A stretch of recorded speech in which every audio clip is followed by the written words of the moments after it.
Let me tell you of the days of high adventure.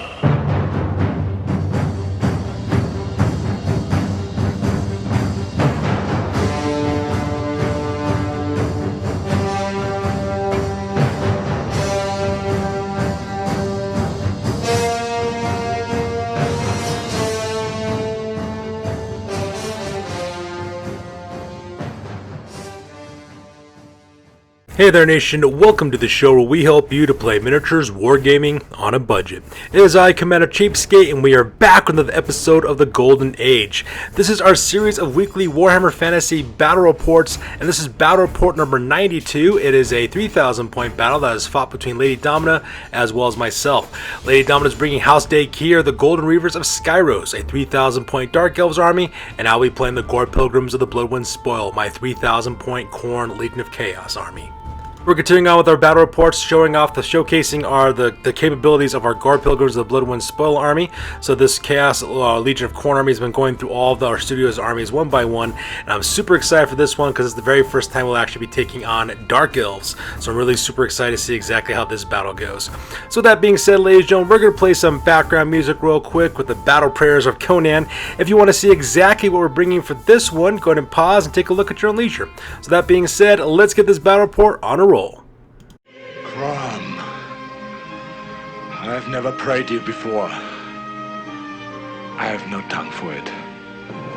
No one, not even you, will remember if we were good men or bad, why we fought, or why we died. No. All that matters is that two stood against many. That's what's important. Balor pleases you, Crom. So grant me one request. Grant me revenge. And if you do not listen, then the hell with you. Ladies and gentlemen, boys and girls, dying times here. Alright, so let's go talk about the scenario rules for this one. The scenario rules is Battle Line. It is the most typical game of Warhammer there is, with standard deployment as well as standard victory conditions. So with the scenario over with, let's go and talk about the battle plan real quick. Alright, so here's an overhead shot of the entire of the battlefield. We're playing on a 4x6 table. My friend Lady Domina, her forces are deployed on the near side of the table, while I'm deployed on the far side of the table as well. And pretty much, as you can see in this photo, my friend Lady Domina has kind of gone with a denied flank kind of deployment. Kind of, sort of. It's actually modified. So you can see here, most of her forces are actually tucked up in the bottom right-hand corners where most of her forces are located at, so that way her right-hand flank is protected. However, she's got a bunch of cavalry units there on the left-hand flank that she could use to sweep around, and at the same time, all of her monsters are located on the right-hand flank to attack me from the right as well. This is Lady Domina's infamous monster mash list, which consists of a Beast Lord for General with multiple monsters, like a War Hydra, a Charybdis, as well as a Master Rank of Dark Pegasus. Not to mention the Beastmaster himself is also running on top of a Manticore too. And so this one's going to be kind of a dangerous one for me. And the reason why is because she's got elements that she can hit me on both flanks. She's also got a huge unit of 15 Coleman Knights I got to worry about as well. So pretty much what my plan is kind of try to focus on her right-hand flank for the most part, because that's where most of her really soft, squishy infantry forces are located at. So hopefully I can destroy her Skyros as well as the Morning Dawn and get rid of those as well. Also take on her monsters too. My plan is to have my Skull Cannons take apart her monsters if they're able to. Maybe take out some of those Coleman Knights before they go into close combat. I am also kind of worried from the left-hand flank there with the Dark Riders as well as the Doomfire Warlocks because of movement shenanigans. So I'm a little bit worried about that one. But at the same time though, you know, no plan is perfect. Pretty much my plan is pretty simple. It's to use my dogs to try to block unfavorable charges against my own forces, and then charge in and commit my forces into her forces, and hopefully destroy them that way in close combat. Because if there's anything that this army is good at, it's good at fighting. So that being said, let's go and talk about deployment real quick.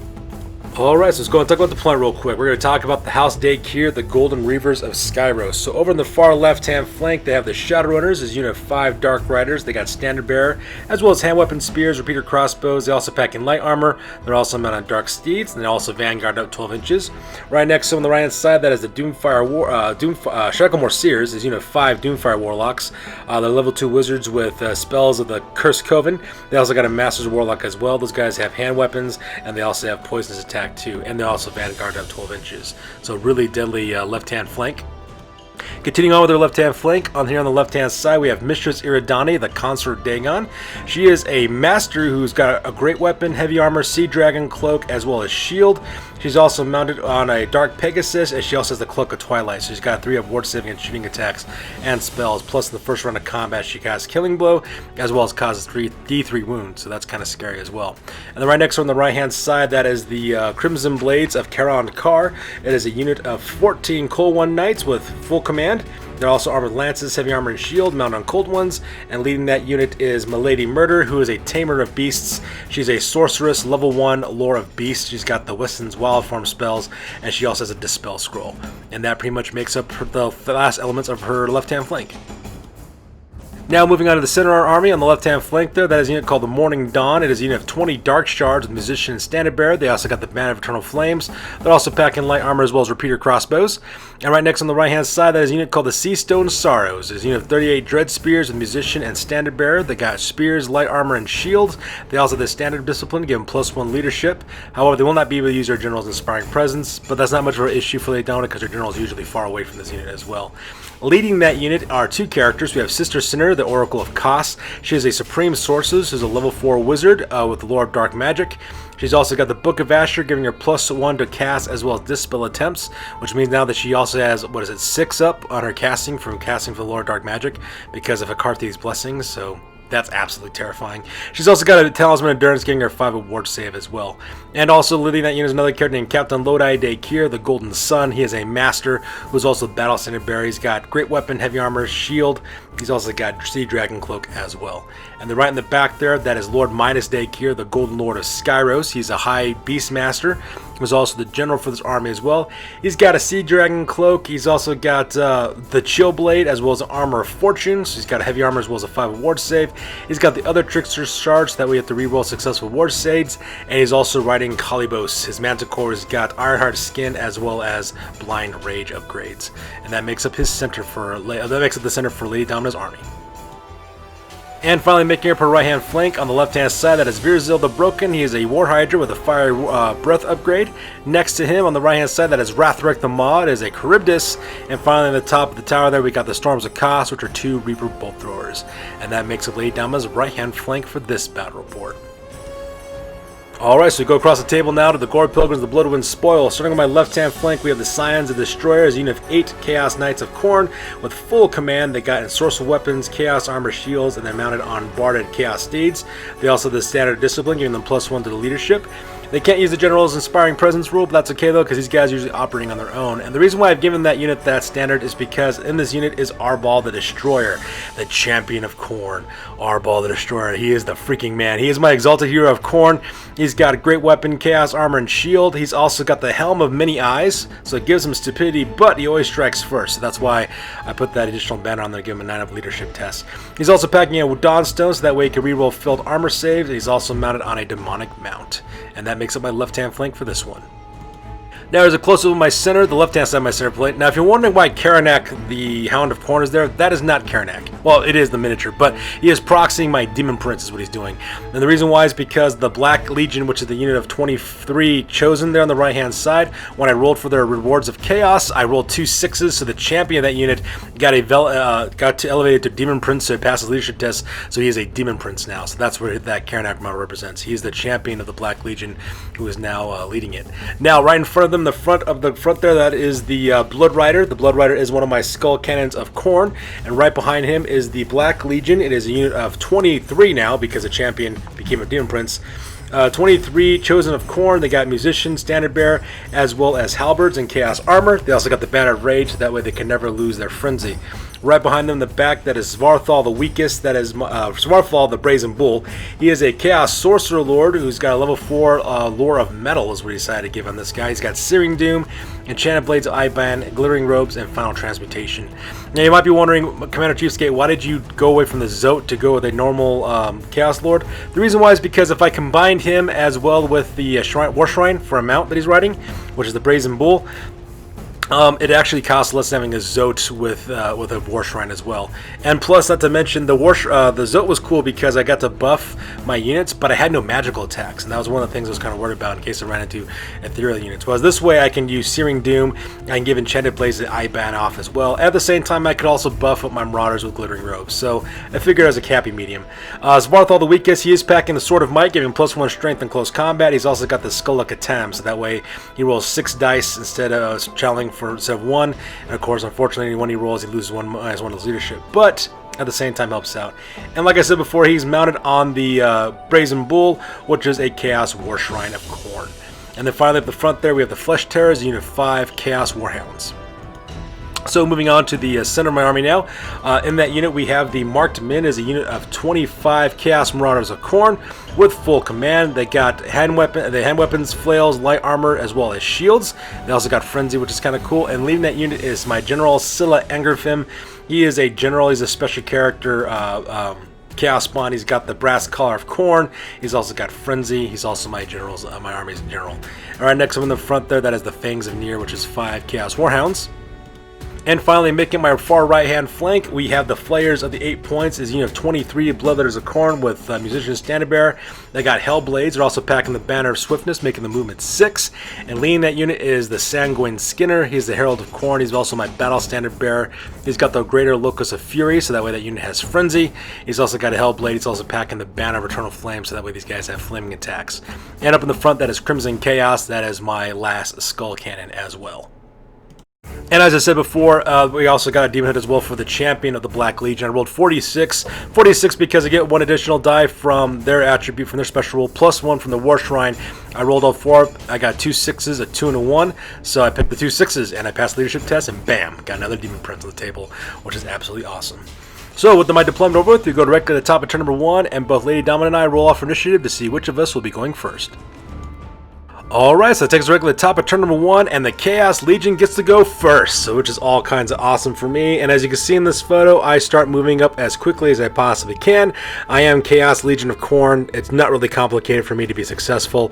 I just gotta fight. So you can see I kind of go for this kind of dispersed movement as I move out. First of all, I march up my 2 units of Flesh Hounds. I move up the Fangs of Nyr as well as the Flesh Terror. I march them up over to the left-hand side so that way they can start intercepting the Colwyn Knights. Hopefully they can be a speed bump to stop those guys from getting anywhere as well. At the same time, I also march up my Demon Prince, my brand new one, Karanak, because he's absolutely free. March him 16 inches to the left so that way he can start dealing with those Doomfire Warlocks as well as the Dark Riders. And I also march up the Sons of the Destroyer to do exactly the same thing. And I also move up my Skull Cannon, the Blood Rider. I move up his normal movement allowance so that way he can open fire this cannon directly into the Colwyn Knights. Now on the right hand flank, I also moved up my Crimson Chaos to move up normal movement allowance so that way he can open fire with this cannon, and then I marched up the rest of my infantry forces. So the Black Legion, the Flayers of the 8 Points, as well as the Marked Men move up their maximum movement allowance, and right behind them, of course, Svarthol the weakest and the Brazen Bull also move up to help them out. So here's a close-up of the left-hand side of the move phase. As you can see, I got Arbal the Destroyer, as well as the Signs of the Destroyer with my newly minted Demon Prince. Really looking forward to see exactly what they can cause on the left-hand flank of the battlefield. And here's a close-up of my Flesh Terrors, as well as my Fangs of Nyr, as well as the Blood Rider, moving up as quick as they can in order to deal with the left-hand flank with the Black Legion moving up forward. And here's a close-up of the Marked Men, as well as the Flayers of the 8 Points, marching up forward with Svarthol the weakest and the Brazen Bull right behind them. And finally, there's a close-up of Crimson Chaos, getting ready to shoot at whatever you can possibly can. So, with the move phase over with, we go directly to the Magic phase. And the Magic phase, I rolled a 6, which on the Reign of Chaos chart is Rot, Glorious Rot. Unfortunately, though, nothing really happened because none of the enemy units rolled a 6 on that part. So Lady Dominant's forces are completely fine, and they're contagion-free from the God of Plagues. At the same time, I also channeled the Skull of Catan, and I also lose 1 point of leadership off my character. But the nice part was, though, I was able to generate 2 power dice, which is really awesome as well. So really starting to like the Skull of Catan so far. Unfortunately, during the magic phase, it wasn't really all that fantastic. First of all, I did try to cast off what was called Final Transmutation and Searing Doom, but unfortunately, the Domina saw through my plan and managed to stop those from getting off as well. The last 2 dice I basically had left, I basically decided to cast Glittering Robes, which I finally got off on my Marauders. So now, because of that, my Marauders now have a 2 additional Scaly Skin save as well, which is pretty awesome because it actually gives them a 3-up save when you combine with their light armor as well as their shields, which is absolutely fantastic to have on Chaos Marauders. So with the magic phase over, we go directly to the shooting phase. And the shooting phase ended up being pretty lackluster for the most part. Managed to kill 2 members of the Crimson Blades of Khorne. I opened fire with both of my skull cannons as well. Both of them I fired from 10 inches from the back of the unit. I rolled an 8, so when I rolled for the bounce, I only rolled 2 inches, which means I hit the very first guy. Killed that guy. Luckily for Lady Domina, though, when Lady Murder, the Tamer of Beasts, she managed to pass her lookout sword test, and she survived, so another member of the Crimson Blades actually ate it. And then exactly the same thing ended up happening for the Crimson Chaos. He opened fired 10 inches from the back. He rolled an 8, so yeah, I rolled again, rolled a 2 for the bounce. He also killed a guy there in the upper right-hand corner, so that's the reason why those 2 are dead. And that pretty much makes up my shooting phase for that. And since no one's engaged in close combat, we skip the combat phase. We go directly to the bottom of turn number 1 for the Dark Elves. Alright, so that takes us directly to the bottom of turn number 1 for the Dark Elves, and this photo is taken after the movement phase, and as you can see in this photo, quite a bit has taken place in terms of dramatic movement. First of all, Lady Domina declares a charge with Mistress Iridani, the Consort of Chaos, Consort of Dagon. She charges with her Dark Pegasus directly into Karanak, my newly minted Chaos, my newly minted Demon Prince. It's because he is engaged in close combat. At the same time, she also declares a charge with the Crimson Blades. They go directly into the Flesh Terrors and catch those guys into close combat as well, which is all kinds of bad. On the right-hand side of the battlefield, she tries to declare a charge with both Wrathric the Maw as well as Virzil the Broken. Unfortunately, they both failed their charges. Wrathric the Maw only moves up 4 inches, while Virzil the Broken moves up 6 inches for the most part. The rest of her infantry forces there in the center, they stay exactly where they are. There's no need for them to move. And at the same time, she also march flies her General Lord Mydaas Daechir over to the right-hand side as well. Looks like she's going to try to hook to the right into my right-hand flank. At the same time, on the top of the left-hand corner, as you can see, she marches up the Doomfire Warlocks as well as the Dark Riders. Using movement shenanigans, the Doomfire Warlocks maneuver through the forest and go right behind my Scions of the Destroyer, which is a really bad spot. At the same time, the Dark Riders move to the left-hand flank of my Chaos Knights. So, once again, all kinds of movement shenanigans taking place with those light cavalry. So that part looks pretty bad. So here's a close-up of the move phase in the top left-hand corner. As you can see, the Dark Riders of the Shadow Runners, as well as the Shacklemore Seers, the Doomfire Warlocks, are getting ready to put a crossfire onto my unit of Scions of the Destroyer, which could be bad because if I get Doom Bolted or Soul Blighted and then shot with crossbows, that could spell the end for this unit. And here's a close of Mistress Iridani, the Consort of Dagon, ready to take on my newly minted Chaos Prince, my Demonic Prince of Chaos. At the same time, here's a close-up of the Crimson Blades of Khorne charging directly into the Flesh Terrors, which could be bad, which I know is going to be bad. I know exactly what's going to happen. Hopefully my Hounds will survive. I severely doubt it, though. But if they destroy my Hounds, though, luckily, though, they might not be able to overrun because, they won't be able to get that charge off. So that's the only thing that's going for me at this point, is that my Hounds are kind of being the sacrificial lambs at this point. Here's a close-up of the Morning Dawn, as well as the Sea Stone Skyros, just standing on the ground because there is no real reason for them to move whatsoever. And finally, here's a close-up of Virzil the Broken and Wrathric the Maw, as well as Lord Mydaas Daechir, the Golden Lord of Skyros, maneuvering their way, trying to assault on the right-hand flank. So with the move phase over with, we go directly to the magic phase. And the magic phase actually ended up, kind of being a mixed bag for the most part. What ended up happening is that my opponent tried to cast off a couple of Lord's Darkness spells. I was able to stop getting off Wisdom's Wild Form as well as some Lord of the Dark spells, which was absolutely nice. I was able to do that. I managed to get a bunch of Dispel dice using the Skull Katam, so I'm really starting to see the advantage of using that magical item for wizards. Unfortunately, though, I was not able to get Soul Blight off. That was the one thing I wasn't able to get off. So because of that, the Doomfire Warlocks and the Shacklemore Seers cast Soul Blight off onto my Scions of the Destroyer, and so because of that, they have -1 strength as well as -1 toughness until the next magic phase, which is absolutely horrible. So with the magic phase over, we go directly to the shooting phase, and as you can see in this photo, the Dark Riders up over the Repeater Crossbows managed to kill 2 members of the Scions of the Destroyer, which is absolutely sad. I just biffed my armor saves on those ones. I think I rolled 2 1s when I rolled it, so that was horrible. So because I lost 2 of my guys, which is all kinds of bad. At the same time, the Morning Dawn, as well as the Morning Dawn, concentrate fire with their crossbows, repeater crossbows, directly into my flares of the 8 points. Managed to kill 5 of those guys, which is all kinds of sad, so that part was no good. At the same time, my opponent opened fire with both of her Storms of Cost. Her Reaper bolt throwers go directly into Crimson Chaos. One misses, the other one does hit and wound, and puts 2 wounds on my Skull Cannon, which is all kinds of bad. So with the shooting phase over with, you go directly to the combat phase. And in the combat phase, my Demon Prince takes no wounds whatsoever because Khorne is mighty. In return, though, I managed to put a wound directly onto Mistress Iridani, which is absolutely fantastic as well. So far, loving the fact I'm getting a free Demon Prince for my Champion of Chosen, which is all kinds of good. So, of course, we go another round of combat because, you know, them's the breaks at this point. And combat between the Crimson Blades of Khorne Legion against my Flesh Terrors went about as well as you expected. The Riders alone, I think, was enough just to kill off my 5 Warhounds, which is all kinds of sad. Now, here's what the good news is. Originally, when that combat took place, I thought, great, okay, she destroyed my Chaos Hounds, but she has no real charges because Lady Dominic can't charge forward to my Black Legion. There's absolutely no way. There's not enough room between my Skull Cannon from the Blood Rider on the left-hand side, as well as the Fangs of Nier on the right-hand side. So I'm thinking I'm golden. However, that was not the case. It ends up being that she actually has enough room to actually maneuver between those 2 units and to clip my left-hand corner of my movement tray, which means, of course, that since she can't close the door, I have to close the door, and there is enough space for me to do it.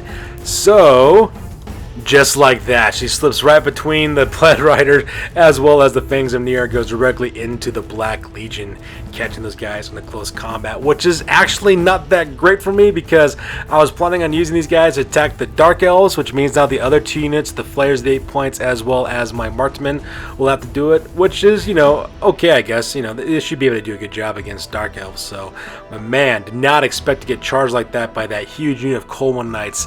I was hoping to drop that unit a couple of models before I had to deal with those guys in close combat, but nope, that is not the case. So, ladies and gentlemen, we get to see exactly what happens when an unstoppable force meets an immovable object, and we can see how that happens during the next combat phase. So, with the combat phase over, you go directly to the top of turn number 2 for the Chaos Legion of Khorne. Alright, so that takes us directly to the top of turn number 2 for the Chaos Legion of Khorne, and this photo is taken after the movement phase. And as you can see, some movement has been done. First of all, I declare a charge with the Flares of the 8 points. They go tearing across the battlefield directly into Virzel the Broken, engaging that War Hydra in close combat. I need to protect my right-hand flank from being flanked by monsters, so I figured that's the best way to do it. The next thing I do, of course, is I start marching the rest of my forces. I move up the Crimson Chaos on the right-hand side to protect the right-hand flank of the Marked Men. At the same time, also bring us Svarthol the Weakest to head into support to the Marked Men, and the Marked Men march up their maximum movement allowance over the hill and start charging directly into those Dark Elves because I need to get into those guys too quick. At the same time, I also charged in my Chaos Warhounds from the Fangs of Nier into the right-hand flank of the Crimson Blades of Khorne Legion. I have no illusions that the Chaos Hounds are going to do anything, but I just need to do something against that unit because, you know, them's the breaks.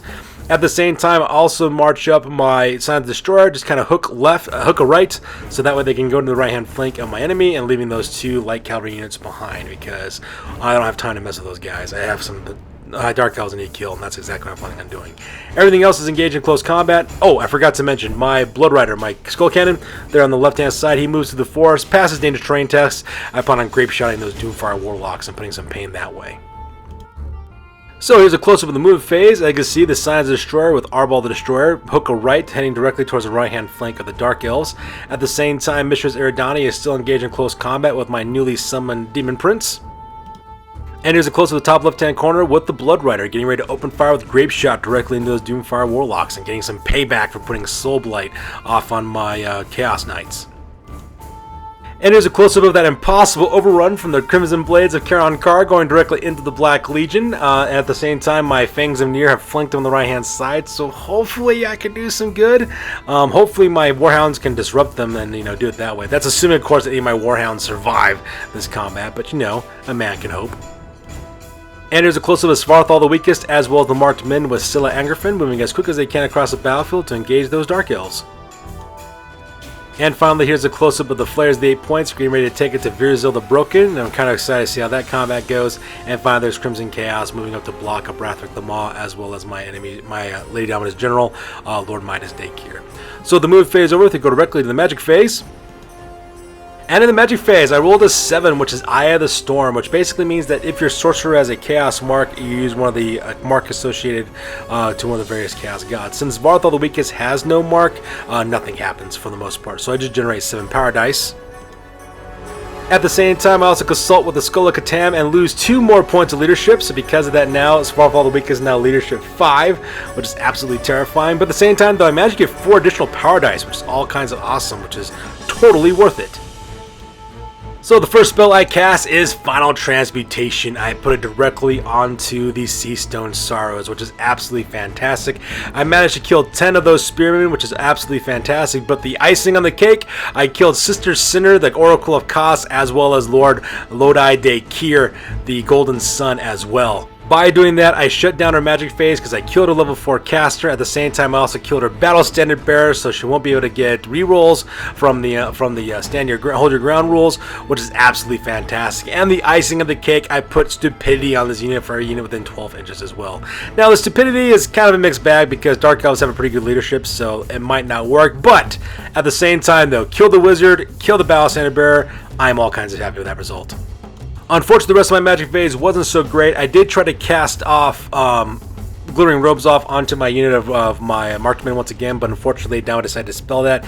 She tapped a Mid-Lady Murder, the Tamer of Beast, used her Dispel Scroll in order to stop that spell from going off, which is sad because I actually rolled really high for that one. So that part was kind of sad. So I only have 3 power dice left. I put 2 of them in order to cast Searing Doom off Rathric the Maw. Managed to put 3 wounds on that guy, which is absolutely fantastic. So that part was cool. And for my last D6, I decided to cast Giver of Glory, which is my War Shrine's Bound spell. I managed to get 2 different results on that part, which is great. So for Svarthol the Weakest and the Brazen Bull, gave that unit +1 strength, which is great, which is +1 strength for my character. So that is absolutely fantastic. But the best part was I got Giver of Glory with Demon Hood one more time, which is absolutely fantastic. I decided to pick the champion for the chieftain of the Marauders for this one as well. And when I rolled my 3d6 to figure out what they got, I got 2 6s and a 4. So because I decided to take the leadership test, decided to gamble with that, pass my leadership, and just like that, bam, Demon Prince on the table for my second Demon Prince. So now I have 2 Demon Princes on this table, which is absolutely fantastic. I lose the champion for the Marksman, but that's okay though, because he doesn't really count for anything because I got a freaking Demon Prince, which is all kinds of fantastic and awesome. So kudos. Love the freaking War Shrine. It's one of the best magical one of the best units in the game so far. So anyways, that makes up my magic phase. So the magic phase over with, we go directly to the shooting phase. And in the shooting phase, the Blood Rider opens up with a Grape Shot, opening fire directly into the Doomfire Warlocks, and managed to kill 3 of those guys, which is absolutely fantastic. I am definitely loving the use of Skull Cannons at this point.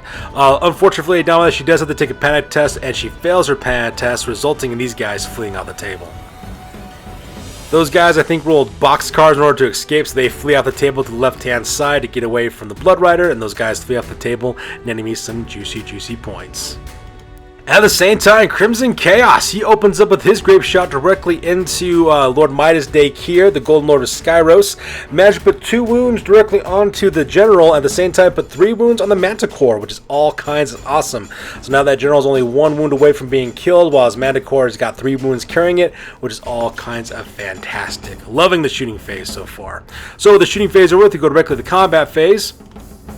And in the combat phase was a bloodbath between the Crimson Blades as well as my marked men. Unfortunately for me, I wasn't able to declare it a challenge because my champion got turned into a Demon Prince, but just perfectly fine. Rather have that than having a champion. So because there was no Eye of the Guards challenge on that one though. So with close combat, in the end, she managed to kill 6 of my members of the Black Legion. So I lost 6 chosen. I also lost my 5 war pups, which is also kind of sad too. So the Fangsneers get killed. Meanwhile, I'm able to kill 5 members of the Crimson Blades, which is all kinds of awesome as well. Unfortunate for me though, I do lose this combat just because she killed 5 of my Warhounds, which negated my wounds as well. Plus she caused 6 wounds on my half as well. I do have an additional rank, so I don't have to worry about taking any decrease in my leadership because I have Steadfast, and so I passed my break test, so I just kind of stand my ground. Now the nice part about that is though I don't lose Frenzy either though, because I have the Banner of Rage, and so because of that I don't have to worry about losing my Frenzy, which means these guys will always have their Frenzy attacks, which is all kinds of cool.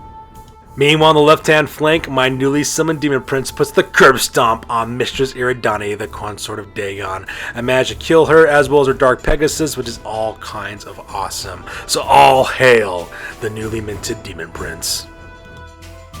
Meanwhile, close combat here on the right-hand flank did not go according to plan. This part was absolutely brutal. I managed to put 4 wounds onto Rathric the Maw, which is really good. Not Rathric the Maw, on Veers of the Broken, the War Hydra. I was 1 wound away from actually killing this guy, so I'm thinking pretty good of myself. I'm like, that's pretty bad, that's pretty awesome. However, Veers of the Broken unleashed with his attacks, as well as his Flaming Breath, as well as a Thunderstop. In the end, what did he manage to kill? I think he managed to kill like 10? Yeah, 10 or 11 of my guys, which is absolutely horrific. So he just totally puts the curb stomp on my dudes as well, so that was absolutely sad. So I charge, I got a Battle Standard Bearer as well as a Standard. I also got my 4 points that I got from winning. I forgot what ended up happening though, however, is that Lady Dominant actually won this combat by 1. So because of that, no, she won this combat by 2. I do apologize. So because I lose 2 more of my Blood Letters of Khorne, which is absolutely kind of sad because of demonic instability. The nice part though is that I'm unbreakable, so I am tar pitting Veers of the Broken, which is all kinds of good.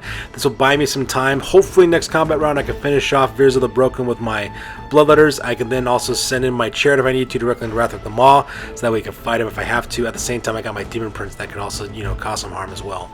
And that pretty much makes it my combat phase for this one.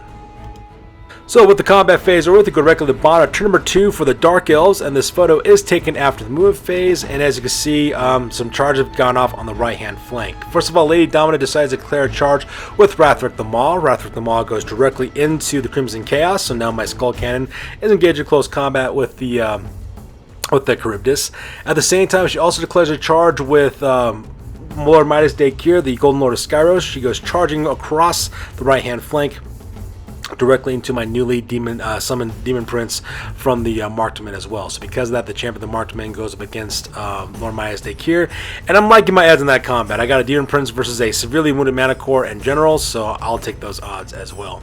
At the same time, for the rest of her movement, she does march up the Dark Riders to the left-hand side there, to the right-hand flank of my Science Destroyers. That way they can open fire with them with crossbows, so that part's kind of crazy.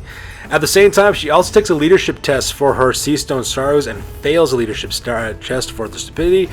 So because of that, those guys move up 6 inches forward as they're just kind of in a stupid haze, just moving their way forward directly to the flares of the 8 points. Meanwhile, the Morning Dawn just stand their ground because there is no need for them to move, and that pretty much makes the move phase for this one. So here's a close-up of the movement phase on the left-hand side. As you can see, the Dark Riders, the Shadowrunners, have gone to the right-hand flank of my Science Destroyer, getting ready to shoot those guys, which is pretty sad. Movement shenanigans and all that jazz.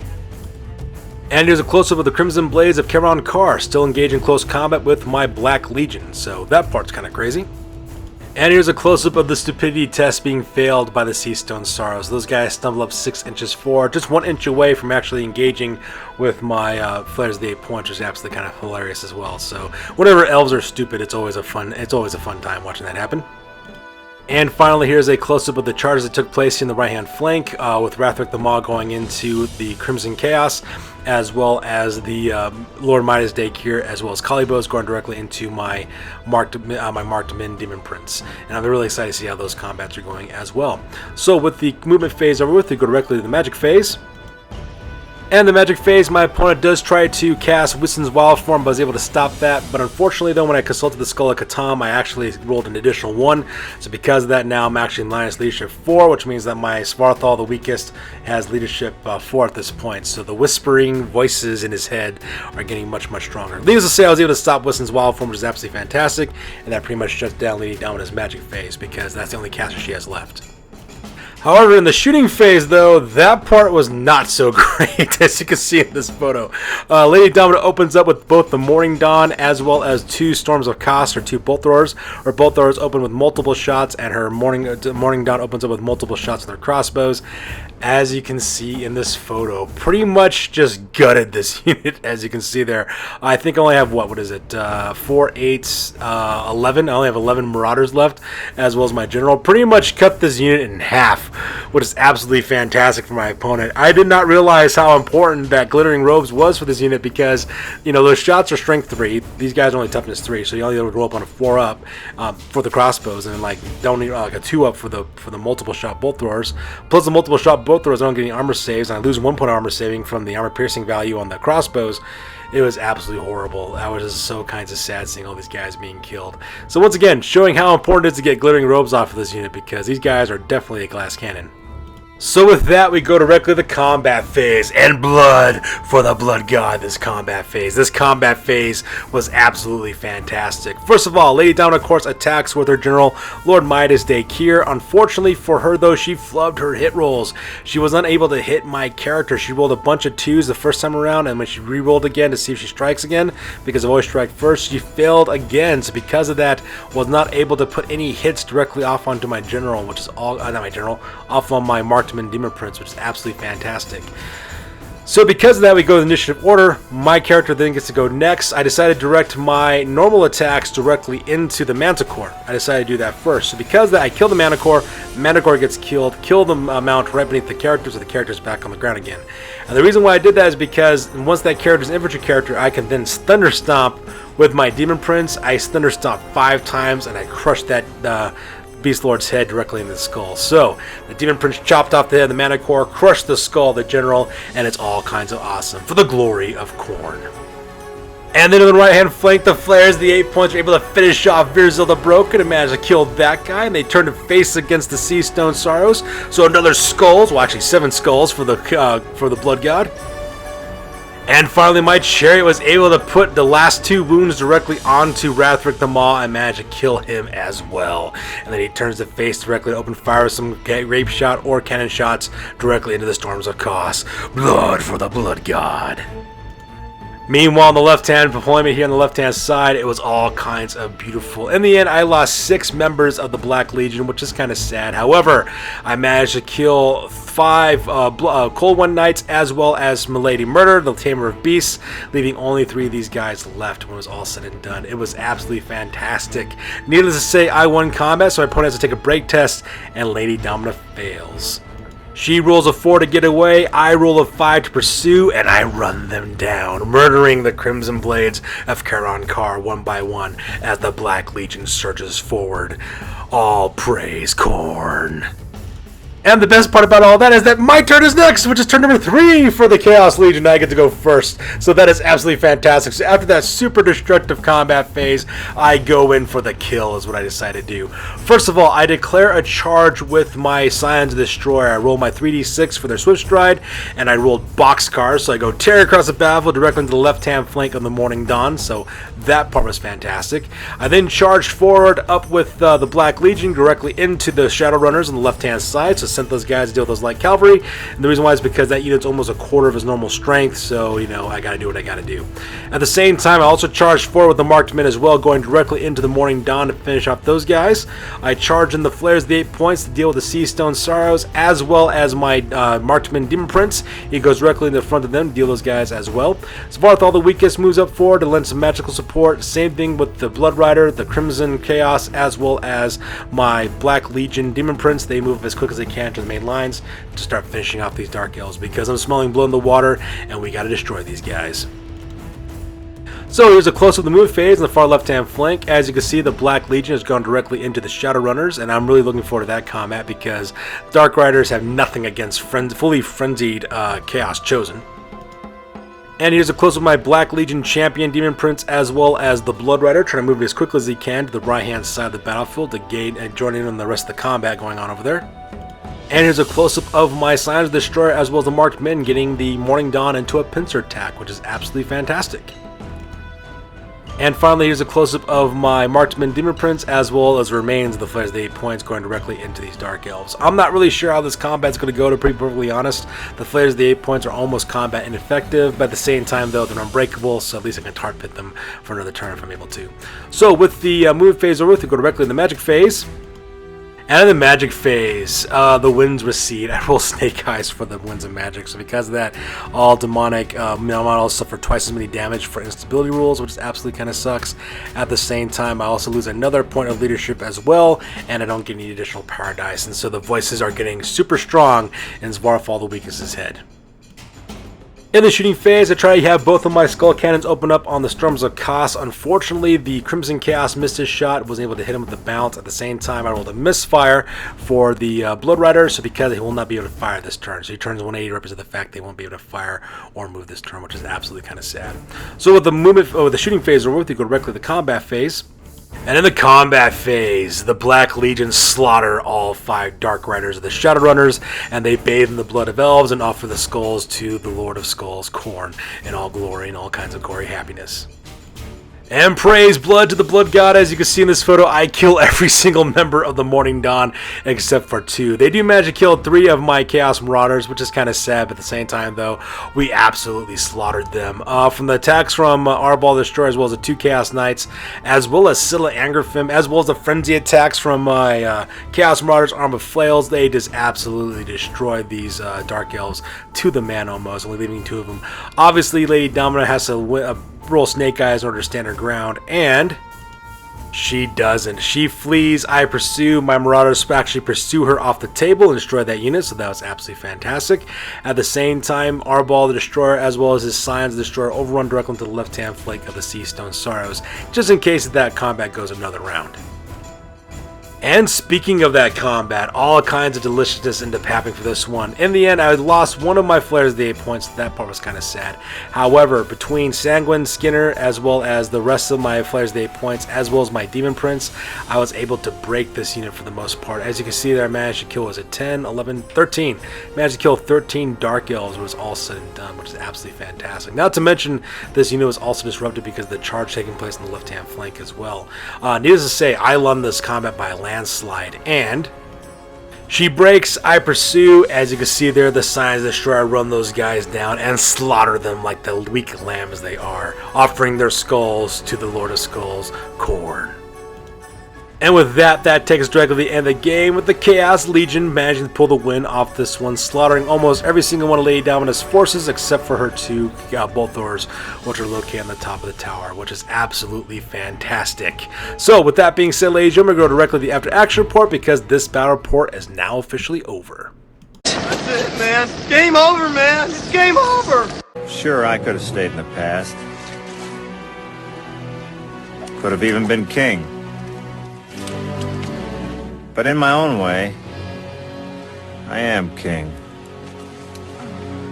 Hail to the king, baby. Alright folks, now it's time for the after action report. This is the part of the battle report we talk about what went well, what went poorly, and what we can learn for the next time that we do battle. This is the after action report for the Golden Age Warhammer Fantasy Battle Report number 92, and this one ended up being a victory for Commander-Chief Skate. I managed to win 3,458 points out of Lady Domina, and Lady Domina was able to get 60 points from me.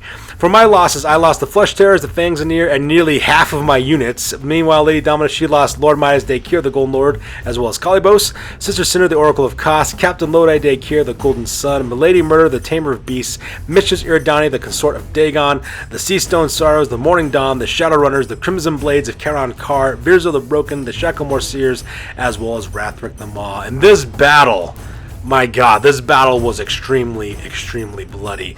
This battle is also unique for a couple of reasons. For one, this battle covered pretty much the entire of the battlefield, which is absolutely kind of nice. Forces were pretty spread out for the most part. 2, magic was pretty much on point for me on this one. And 3, frenzy played a huge role for me to winning this battle. I'm not going to lie.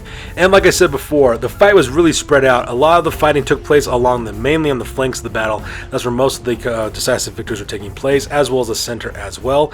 Lady Domina's Monster Mash list is very much a rank and flank type of style of playing that she has, where she actually has her ranks in the center while she flanks with monsters on the flanks. So because of that, I wasn't surprised to see how much death took place on the flanks of the battlefield this time around as opposed in the center, but that part was really nice as well. Killing her monsters with grape shot, as well as magic, as well as close combat, protected my right flank against her monsters. At the same time, great shots pretty much saved the left-hand flank from her light cavalry forces on the left-hand side as well. So that part was really nice. Plus, like I said before, magic was really important on this one. The Giver of Glory spell from Svarfall the Weakest, as well as a Brazen Bull from his War Shrine, was super important. I managed to get 2 Demon Princes in this battle, which really turned the tide of it for me on this one, which is absolutely fantastic, which means there was a lot of monsters on this battlefield on both sides, which is actually kind of cool as well. And like I said before, the third reason why I won this battle was because of Frenzy. Frenzy played a huge role in this battle report. The reason why is because immune to psychology pretty much saved my army. Well, the problem was that Lady Domina caused a lot of casualties. She didn't really completely destroy any of my units, which is the sad part. This is the reason why the points were so skewed in my favor. She caused a lot of damage but didn't finish off my units. And the reason why is because if you looked at all my units, almost all of them are either only a quarter of the guys are left, or they're halfway destroyed. And the reason why I was able to do that is because of Frenzy. Frenzy makes me immune to psychology, which means I didn't have to take panic checks or break tests. And if I didn't have to take those tests, I could still fight. If I had to take those tests, those guys were ran for the hills. And that's the only reason why I was able to pull this off, because a lot of my forces were immune to psychology as well. So that part was really, really nice. If I had to take break tests or panic tests, I probably would have treated just as bad as well. Not to mention, this was an extremely bloody battle. Lots of death on both sides. It was a lot of fun against an awesome opponent. And as always, I am looking forward for another rematch against Lady Domina. So that's going to do it for this one, you guys. As always, please feel free to like, comment, and or subscribe. Your guys' input is always invaluable. Also, check us out on Facebook, Instagram, as well as blogger.com for all the latest, greatest hobby news related to this channel. That's going to do it for this one, you guys. We'll catch you guys next one. Peace out and stay classy.